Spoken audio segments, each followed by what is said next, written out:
Instead of doing the diaper change, let me get ready here. I got diaper cloth A, diaper cloth B. I really should have used 2 diapers, but we'll pretend like we only have 1. You do the sniff check and you're like, oh good, it's time to change you. And so, like I said, if you're like most parents, the way that goes is we take the diaper off, we flip them up, take that one out, do the wipe, and back down. Put in the new diaper, button them back up, right? The problem with that is if you only have a spine curve like this, every time you pull the baby up like this, you're actually putting the nerve root that goes into the intestines out of place. It lives right here, and there's a direct connection between all those nerve roots right here and your small and large intestines. And so by doing that, by bringing those hips forward, you take that vertebra and shove it backwards out of position and cause nerve interference that ends up stopping the flow of information from the brain into the intestines.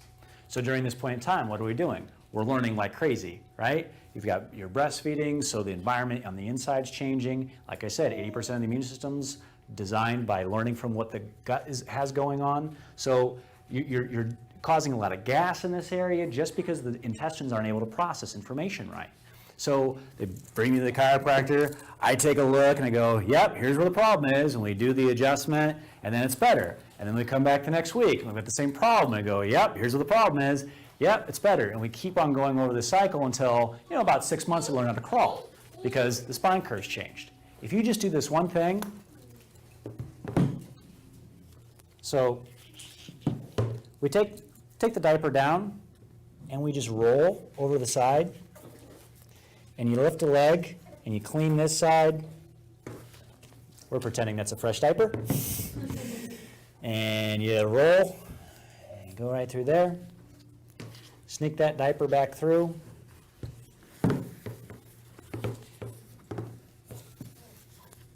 then we button back up. Babies are squirmy, right? Nobody ever said they weren't. And so it's a lot more convenient to do the leg lift because you have more control over them.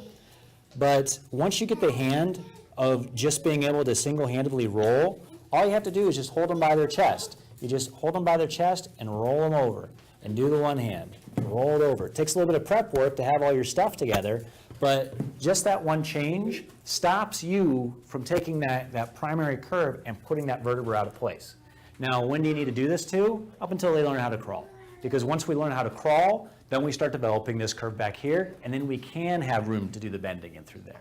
You notice we don't have a whole lot of colic with babies who are crawling, right? Right? Yeah, that's part of the reason why. But so you can sleep for the first 6 months. This might be a good, just a good, simple way to change what you're doing.